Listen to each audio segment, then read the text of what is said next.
Just how deep does the ideological rot go at our institutions of higher learning, including private and Christian schools? This is Dispatches from the Culture War. I'm MD Perkins. Last night I was at the gym and I decided to pull up a random podcast by a guy I've never listened to before, although I was familiar with his name, Pedagogy. And I scrolled through the list of offerings there, and one of the recent podcasts had the title, Clinical Therapy is a Cesspool. Very interesting title, decided to click on it. And in this podcast, he was interviewing a lady whose name is Naomi Epps Best. And Naomi's story was very interesting because she was a student at Santa Clara University, and she describes being a student in the psychology department and what was needed for her psychology degree. And one of the particular classes that she had to take was a class on human sexuality. And in this class, it's described by her as having to, in the syllabus itself, is pornographic material, describing bestiality, describing sadomasochism. And within the class itself, there was even pornography that was featured as just part of the coursework, things that they were shown explicitly in class. And another feature of this class was that all of the students had to write a sexual autobiography, describe your own thoughts and experiences growing up, especially when you were a young child. When did you first feel sexual feelings? How often did you masturbate? What is your sexual life like now? And that these aspects of these things would be presented in front of the class, including questions about how happy you are with your genitals, your body appearance, and some of these different things. So Naomi describes this and talks about the hoops she went through to try and see if she could avoid taking the class. I went up the chain all the way to the president. I wrote the president in September of 2024, and I said, hey, this is unethical. This is putting Santa Clara University at legal and reputational risk. Like, this It's really creepy. needs. It's not just unethical, it's super creepy. Yeah, it's creepy. It is creepy, and it's invasive, and it's coercive because, they're like, well, we weren't holding a gun to your head. You weren't required, but it's required for my degree. And most people go along with what their professors tell them to do. So when I re-enrolled, I asked the new professor for the same accommodation that Muslims had been given, which was to take the course as an independent study with the same syllabus. So they still had to chronicle their masturbation habits. But I asked the professor for that. And instead of just granting the equal accommodation, he goes, let's have a Zoom meeting and talk about it. And in this Zoom meeting, he promised an atmosphere of professionalism, and he promised no sexual disclosure. And that did not happen. Peter, I was told to write something down I disliked about my breasts and genitals to have it be read aloud to the class. How is that not sexual harassment? I mean, it is. It's sexual harassment. Was it ever explained to you how reading a book about sadomasochism would help your sexual practice, if you deal with people who have sexual issues?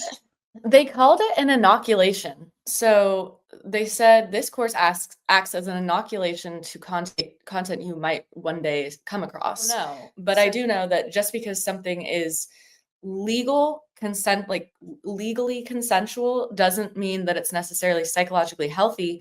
And I think that as a therapist, being completely desensitized to every single thing, I mean, that's going to tamper our good judgment too, right? So what we're really getting at here, what seems to be connecting all these things together, is a concept called critical theory. Now, critical theory is important for us to know about because it is, in many ways, a worldview or a philosophical, but it's also a political way of viewing the world. And let me give you a definition of this. I've got it written on a note card here. So, critical theory is a social, historical, and political school of thought built around analyzing and challenging systemic power relations. And it argues that truth and knowledge are fundamentally shaped by power dynamics between the dominant and the oppressed classes. If you hear that, that suddenly may answer a lot of questions that you have. When we're talking about things that are woke, really what we're talking about is something that's grounded in and rooted in and guided by this kind of critical theory. So whether you're talking about issues of race and systemic racism, whether you're talking about gender, sexuality, class, even things like fat studies and body positivity and these kinds of buzzwords that you're hearing more and more out there, all of this is framed in terms of power dynamics and the oppressed and the ruling or dominant classes, and who gets to decide what is true and what is good. And then we need people who are outside voices to be able to speak into this and correct the establishment viewpoint or maybe the traditional opinion or viewpoint on this. And one of the things that Naomi has said that I found very interesting is that she said that critical theory is no longer just a perspective in graduate psychology, that it's actually becoming the dominant pedagogy. Now, that term pedagogy may be new to you. It was a little bit to me. It just means the methods and practices and activities that take up teaching. So when we're talking about this, we're talking about something that's moving beyond just things that are taught, and we're talking about an entire methodology and a whole way of approaching the way that classrooms operate, the way that knowledge is considered, the way that people learn, how you respond to people who might challenge that established opinion. I say it's established, just critical theory is not really an established opinion, but it is becoming part of the establishment opinion. And so that's something that we need to be mindful of. And it's interesting, how can people respond to these kinds of things in these academic settings? Think about it. It's even related to the ways that people have been forced to identify themselves with pronouns. This is a social conditioning tactic. It's setting the temperature so that you are acclimated to this notion that you must recognize your own pronouns and be able to recognize and respond to other people's pronouns, that we just set a new normative standard where pronoun qualification is somehow a normal part of discourse, addressing each other, public speaking, all these kinds of things. Naomi even mentions that as something that she experienced in her class, in all of her classes, actually, very regularly and somewhat awkwardly when you're in classes with all of these different people, some of whom, at a graduate level, like you pretty much know a lot of the people's names because you're all going through a lot of the same courses and you have a lot of the same classwork and class expectations. But even in these settings, you're supposed to address yourself with your name, state your pronouns, and that just is what you're supposed to be doing. But even that has a normalizing effect on how you think about issues of gender and sexuality, how you think about transgenderism, how you think about identity. All of these things are impacted and shaped even by the way that classroom activities function. And so that is just an example of what we would call critical pedagogy, which is what she's speaking about and starting to realize just how ingrained this is across society. But she was kind of shocked to see it so explicitly there within this psychology department. Here's a clip of Naomi describing what it was like if she were to push back against a particular ideology that was happening in her classroom. Yes, I actually was told to stop talking so much because I Yes. was pushing back in the sexuality class, which kind of captures it completely. I was pushing back on advocating for puberty blockers for children. And because the literature shows, which may be poor literature like we've been talking about, but a majority of kids desist after puberty who have gender dysphoria before puberty. Correct. But I raised that, and then the professor goes like clickety clack on his computer. He's probably using AI to find it, and he goes, well, 98% of kids who take puberty blockers will go on to cross-sex hormones. And I go, yeah, that's my point. That is my point. It is not a pause button. And then shortly after that, I was told I was talking too much. So when we step back from this and we look at the bigger picture, it's more than just a university or a single university. I mean, this is not, and I should add, Santa Clara University is actually a private Jesuit school. So this isn't just, UCLA in California or UC Berkeley or something. We expect it in these big state-owned institutions that they would be highly left-leaning in its ideological approach and in the environment that it's setting and in its pushback and trying to conform students that might disagree with those opinions and conform them. I mean, even within this Jesuit school, you have this highly woke critical theory being not just promulgated, but actually ingrained within the approaches to teaching.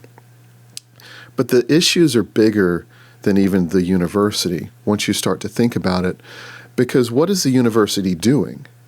What's training the professionals of the future? And so when you think about psychology and counseling and therapy, you're talking about the ways that we are dealing with people's private lives and how they think about themselves. And one of the things Naomi observes is that part of the purpose within critical theory for any sort of counseling or therapy to happen is for a person to accept themselves. And so acceptance is kind of that core doctrine that is operating in this whole world of secular therapy and counseling. And when you begin to start to think about that, think about the other things that are connected, not just to the university itself, but when Naomi started to bring these things up, she wrote a Wall Street Journal op-ed about it. And within a week, she had been fired from her internship. Now, this internship was actually critical to the coursework that she was doing, and it was essential that she had that internship in order to graduate. And she was fired, of course, for talking about these things in the way that she was, for presenting it publicly, and also, I'm sure, for naming the institution that was doing it. But kudos for her and for her courage. But the issue that she was beginning to realize is that the world of the institution, that is specifically in this case the university, was connected to the professional world and to the licensing bodies that oversee the actual work of therapy and counseling within the professional sphere. And then that is overseen by groups like the American Psychological Association, the APA. And here's what she has to say about the APA.